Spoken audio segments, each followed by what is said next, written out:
MASU, M. Kone Mamadou Suleiman. Il a accepté de recevoir ce vendredi le service de la communication pour s'entretenir avec lui largement sur la question des ACE, des associations sportives d'établissement, qui font partie intégrante du vaste mouvement sportif scolaire universitaire. Beaucoup de choses sont dites sur les ACE, sur le mouvement sportif scolaire universitaire. Il est devenu urgent dans ce cas, vu que le message n'est pas très précis, il est même diffus, de s'entretenir avec le directeur général, M. Kone Mamadou Suleiman. Vous avez la parole. Vous voulez bien nous entretenir sur toutes ces questions, sur les ACE et sur le mouvement sportif scolaire universitaire. Merci. C'est monsieur du service de la communication. Je crois que l'occasion est belle pour mettre les choses à l'endroit. Comme toute nouvelle approche, les compréhensions peuvent ne pas être univoques et certaines réactions doivent nous permettre de remettre les choses à l'endroit.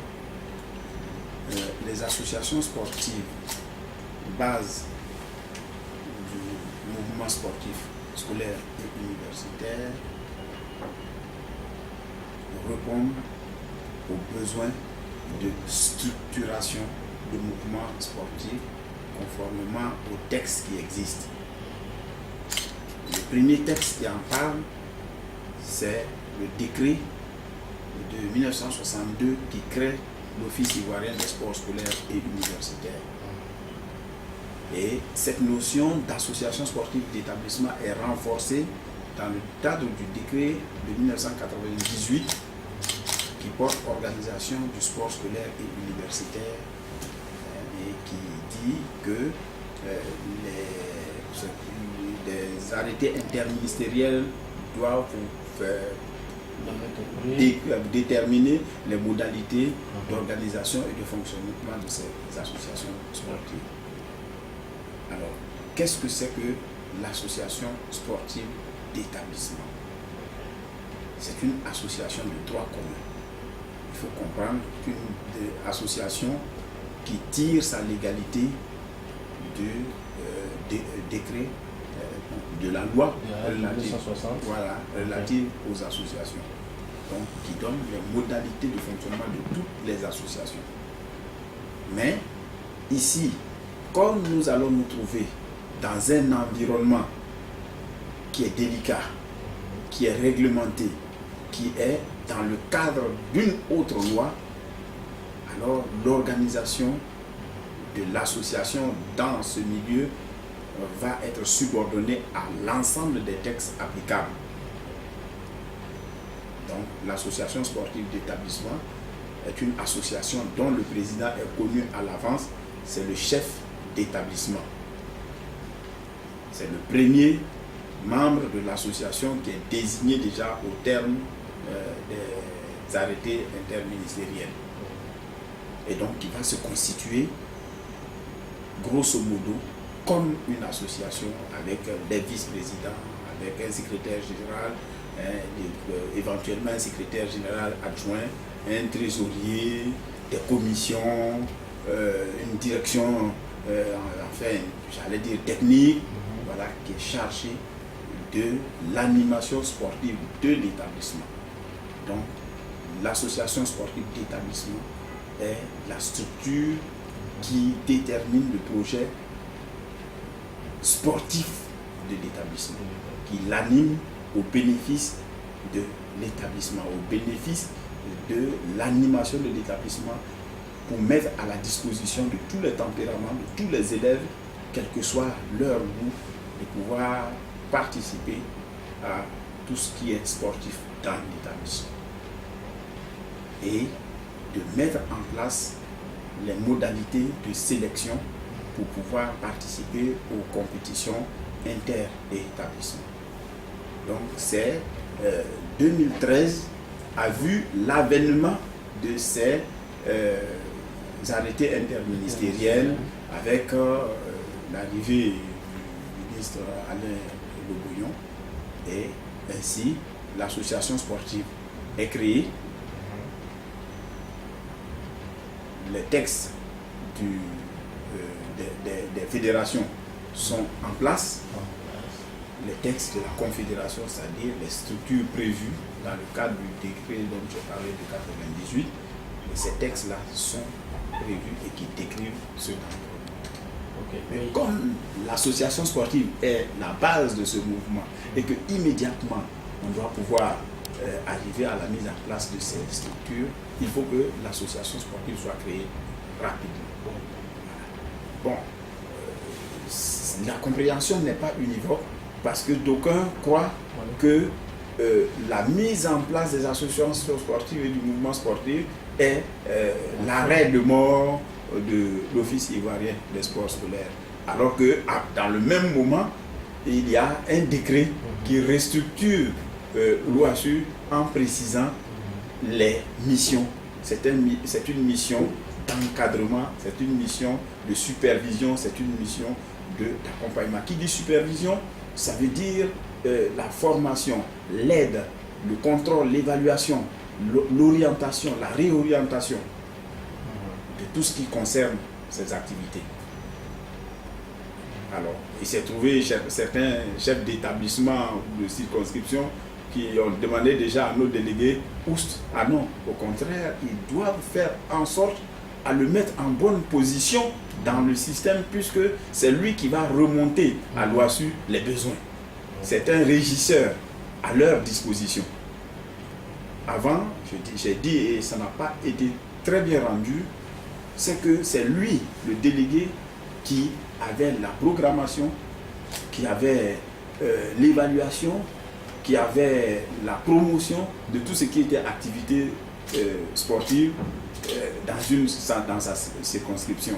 Là, il revient, il est l'œil de l'OASU, il détient les moyens que l'OASU met à la disposition du programme mis en place par les ligues, structures intermédiaires entre les associations et les fédérations chargées d'organiser les compétitions au plan local.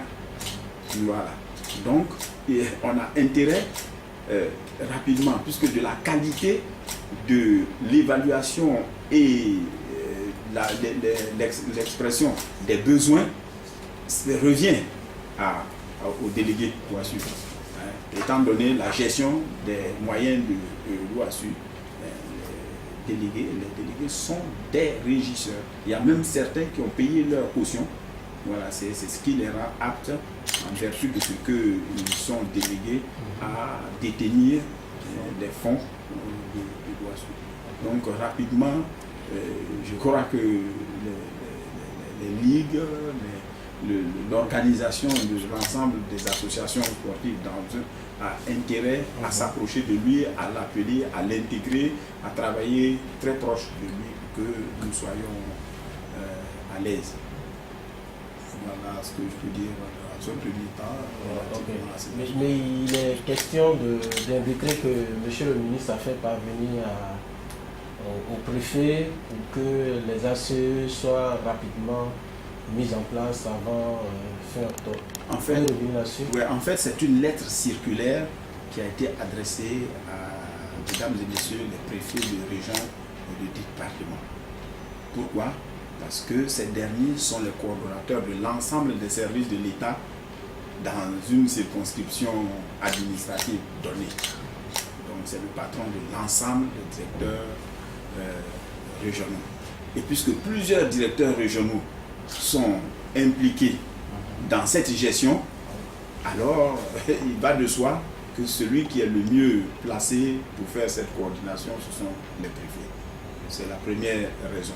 La deuxième raison tient à c'est une expression de ce décret relatif aux associations dont les gestionnaires en premier sont les préfets, puisqu'ils le connaissent mieux que nous tous. C'est un décret qui vient du ministère de l'Intérieur, donc qui est géré, et c'est au préfet que les dossiers de déclaration des associations doivent être déposés. Et donc c'est eux qui traitent en premier, c'est eux qui sont bien placés pour faire cette guidance-là. Et ils connaissent les tenants et les aboutissants de ce texte qui est très central, qui est la loi, numéro 1, qui est visée par les associations. De ce fait, on est rassuré de ce que ça se fera vite et bien. Voilà. Alors, monsieur le directeur général, vous pouvez revenir sur le programme de mise en place du mouvement sportif dans cette année? En fait, le mouvement sportif, j'allais dire que la base est jetée, puisque en faisant le point aujourd'hui, il y a un certain nombre de régions qui nous ont déjà fait parvenir depuis l'année passée les associations sportives d'établissement qui ont déjà déposé leur dossier de déclaration et qui ont les récépissés de dépôt. Il faut savoir que les structures concernées sont pas loin des 12 000 et que pour donner un contenu à ça, il ne faut pas que la fédération soit établie sur 100 associations, bien que cela soit possible. 100 associations, déjà, ça nous permet de mettre les ligues dans les endroits où ça s'est passé et la fédération tout de suite. Ce qui est important, c'est de mettre qu'on atteigne une bonne proportion, bien que tous soient obligés de mettre en place les associations sportives, d'atteindre un bon niveau de mise à l'œuvre. Monsieur le directeur général, il est question des ACE qui doivent être mises en place au plus tard le 30 octobre. Qu'en est-il de la Ligue, des fédérations et même de la Confédération? Voilà. Dès que la mise en place des ligues relève de l'initiative des directeurs régionaux du système éducation-formation. Étant donné que le délégué OASU n'est plus celui-là qui s'assoit pour faire le programme local, pour que la compétition puisse commencer, il faut que la ligue soit mise en place. Une structure technique d'organisation soit mise en place. Donc c'est une association des associations sportives d'établissement qui prend la dénomination de ligue. Nous n'avons pas voulu donner des arrêtés relatifs à ça, ni des statuts types, étant donné la spécificité des régions. Il y a certaines régions où il y a les 3 ordres d'enseignement. Il y en a où il n'y a que 2. Il y en a où il y a 2, mais avec un nombre restreint au secondaire. Bon, chaque région va voir quelle est la formule qui sied et fasse ses statuts et règlements. La seule obligation qu'ils ont, c'est que ces statuts et règlements intérieurs ne portent aucune disposition contraire au texte qui a été élaboré. Il ne doit pas avoir de disposition contraire aux arrêtés qui portent modalités d'organisation et de fonctionnement des associations sportives d'établissement. Il ne doit pas avoir de disposition contraire à l'arrêté interministériel qui fixe le fonctionnement, l'organisation et le fonctionnement des fédérations, ni le décret qui définit la modalité, enfin le fonctionnement de la confédération. C'est la consigne qu'il y a. Donc, monsieur le directeur général, pour être précis sur cette question, les athlètes scolaires qui voudraient prendre part aux compétitions ne pourront le faire que dans le cadre des associations sportives d'établissement. Bien sûr. Bien sûr. Ou l'établissement qui n'a pas son association sportive ne pourrait pas concourir. Voilà. Donc, mais la question a une face cachée. Pourquoi je dis une face cachée? Ça voudrait dire que est-ce que un établissement pourrait ne pas créer son association sportive? Ça, c'est la question. Ces associations sont obligatoires. Sont obligatoires. C'est-à-dire que le chef d'établissement qui ne créerait pas son association sportive ce serait inscrit en contravention de la loi sur l'enseignement, de l'ensemble des décrets précités qui font obligation de créer les associations sportives d'établissement et qui expriment la volonté du gouvernement. Donc, il devra en répondre. Théoriquement, il ne peut pas venir dans l'esprit d'un chef d'établissement de ne pas le faire. Parce que ce faisant, il renie la signature de son ministre. C'est un défi à l'autorité. Il devra en répondre. Donc, tout de suite, le chef d'établissement qui ne l'aura pas fait, il devra rendre compte à son directeur départemental ou directeur régional. Voilà, celui-ci doit aussi pouvoir rendre compte à la hiérarchie, y compris, ça tombe sous le coup du sens qu'un chef d'établissement refuse de mettre à exécution les décisions que plusieurs ministres du gouvernement signé et qu'il prend la liberté de ne pas l'appliquer. Je pense que c'est gros quand même. C'est gros. Bon, maintenant, nous, l'OASU, nous n'avons pas une relation hiérarchique avec eux, mais nous avons la possibilité de faire le point. C'est-à-dire que lorsque nous aurons fait le point, le premier point qui sera fait au ministre de la Promotion de la Jeunesse, des Sports et des Loisirs va être, voilà la liste des établissements de Côte d'Ivoire. Voilà la liste des établissements de Côte d'Ivoire qui ont créé les associations sportives d'établissement conformément aux instructions du gouvernement. Hein? Et voilà la liste de ceux qui ont pris la liste, la liberté de ne pas créer. Nous, on s'arrête puisqu'il n'y a pas de relation hiérarchique. Alors, le ministre rapportera ça au gouvernement en disant, bon, ben, écoutez, voilà l'état d'exécution. Voilà pourquoi j'ai demandé aux directeurs régionaux de faire le point. Et faire le point, c'est de me faire parvenir la liste des établissements de la circonscription, la liste des établissements qui ont effectivement créé leur association sportive. Hein, en témoignera la photocopie du récépissé de dépôt du dossier de déclaration à la préfecture concernée. Voilà. Et la liste de ceux des établissements qui ont déjà fait leur assemblée générale, mais qui n'ont pas encore le récépissé de dépôt, et de ceux qui n'ont pas encore fait leur assemblée générale. Voilà, donc c'est ça. Et au 30 de ce mois, nous devons faire cet état. Donc sur les environ 12 000 établissements concernés, bon, nous allons voir quelle est la proportion. Je vous ai dit tout à l'heure, donner du contenu serait de ne pas créer la structure supérieure lorsque on n'a pas atteint le tiers de ce qu'il y a. Ça veut dire que rapidement nous devons faire le calcul sur les 12 000 associations. C'est 4 000 qu'il faut atteindre rapidement pour déjà mettre en place, et les autres pourraient prendre le train en marche, mais ils n'ont pas beaucoup de temps pour le faire. Monsieur le directeur général, on va clore ces échanges. Peut-être voudriez-vous insister sur ce message qui est le suivant.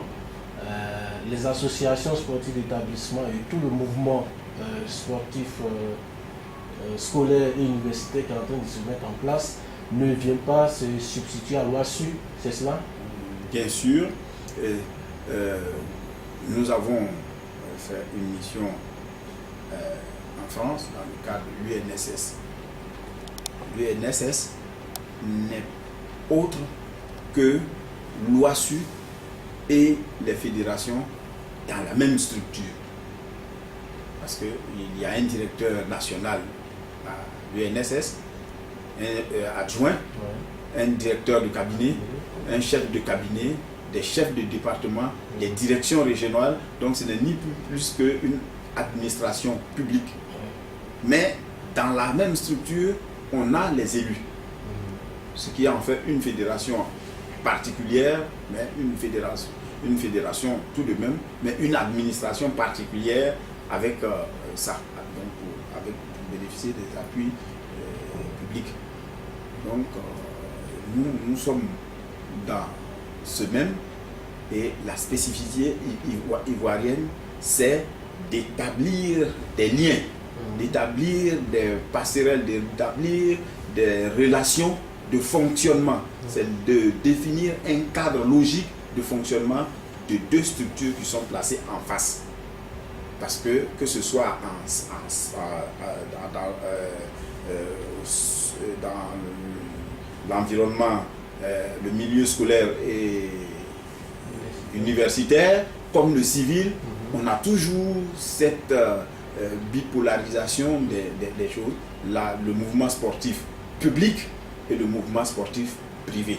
Le mouvement sportif public, c'est l'ensemble des ministères qui ont en charge la gestion de cet aspect.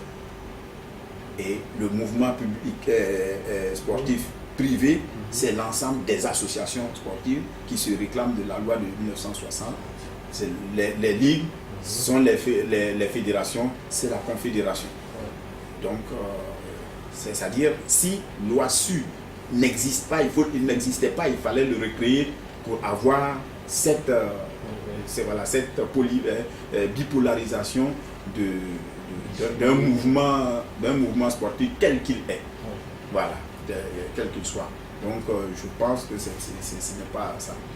Maintenant, le cadre logique de ce fonctionnement dit que nous avons proposé, auquel nos partenaires dans les différents ministères du secteur éducation et formation sont en train de faire des observations pour que l'approche soit véritablement synergique et systémique. C'est que chacun sache dans cet édifice qui fait quoi. Donc, qui fait quoi? L'OASU conçoit le cadre, l'environnement, définit l'environnement de cette pratique de vin, établit le plan de développement, prend toutes les mesures, toutes les attaches qui permettent à ce secteur d'évoluer. Les associations, les ligues, les fédérations, la confédération, ce sont les chevilles ouvrières, donc chargées d'établir les programmes de compétition, de les exécuter avec un agent de l'OASU qu'on appelle le délégué, mais qui en fait est un régisseur à leur disposition, parce qu'il faut savoir que dans la gestion des finances publiques, il y a toujours un comptable, un ordonnateur. Donc l'ordonnateur ici, ça va être la ligue, chose qui va exprimer un besoin. Voilà. Et le comptable qui dispose des moyens, ça sera le délégué qui est mais c'est comme ça, même en civil également, vous allez voir qu'il y a un régisseur, un agent comptable, un DAF quelque part, qui gère les fonds mis à la disposition du mouvement sportif. Donc c'est comme ça qu'il faut comprendre ça, et que l'intérêt que tout le monde a, c'est tout de suite d'amener la Ligue à se créer pour pouvoir concevoir les programmes de compétition et être apte à les exécuter avec quelqu'un qui est là, qui prend en compte leurs besoins dans ce programme et qui le remonte à la direction centrale. On a besoin d'aller vite aux fédérations parce que c'est la fédération qui va concevoir le programme de compétition au plan national. Voilà. Et c'est l'OASU en centrale qui va étudier, qui va rapprocher ces besoins des besoins mis à disposition pour l'organisation des compétitions. Donc on a intérêt à aller vite pour que cette année, ce mode de fonctionnement puisse être huilé, puisque on ne peut pas se permettre d'être plus bas que 2013. On ne peut pas se permettre. On ne devrait pas nous permettre d'être plus bas. Donc, la mise en place de ce mouvement sportif doit booster la participation des élèves, doit démultiplier les activités qui sont, je vous dis, pour le sport de masse, les interclasses, les interpromos, les compétitions amicales dans une circonscription donnée entre établissements sous la guidée des services de sport, des inspections, de la DVS, etc., de Drenet, voilà. Masse, l'organisation des compétitions de l'élite, interrégion en 2 phases.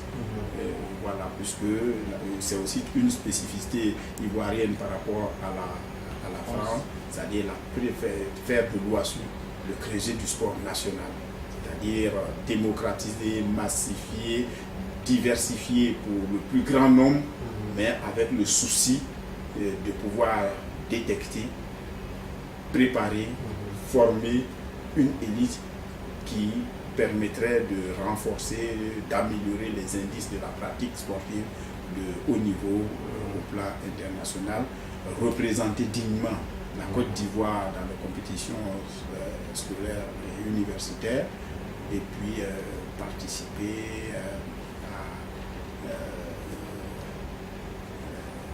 à la vente de produits de Côte d'Ivoire, asseoir à terme, être le support d'une filière économique dynamique.